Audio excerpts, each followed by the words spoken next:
បារម្ភជាងគេពេលខ្លាចដល់ពេលយើងមានផ្ទៃពោះយើងអត់ទាន់សម្រាលខ្លាចតែផ្ទុះអាវុធដល់ពេលយើងផ្ទុះអាវុធទៅយើងឈឺពោះផងនៅនឹងផងអញ្ចឹងយើងទៅណាអត់ចេញព្រោះអីគេពងផ្ទុះអាវុធណាមួយពេទ្យក៏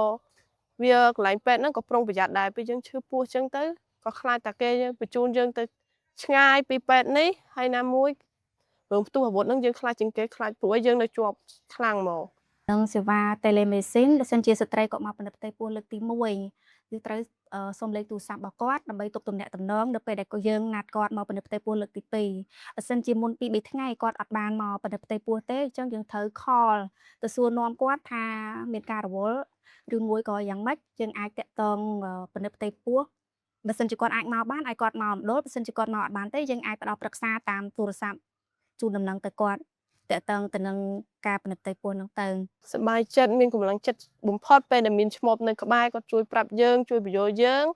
អារម្មណ៍សប្បាយចិត្តព្រោះអីដល់ពេលតាំងពីពោះមកអត់ដែលមានគេទេមកសួរថាមិនហើយអីមិនហើយគ្រាន់តែសម្រាប់ឲ្យអ្នកគ្រូពេទ្យឈ្មោះគាត់ទេមកសួរយើងថា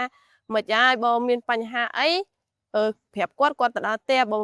អត់ទាន់មានអីទេបងថ្ងៃក្រោយមានបញ្ហាអីឲ្យខលទៅគាត់ម្សិលទៀតគាត់មកខលពេលណាក៏បាន24ម៉ោងគាត់ទទួលទាំង24ម៉ោងអ្នកគ្រូពេទ្យហ្នឹងល្អខ្លាំងហ្មង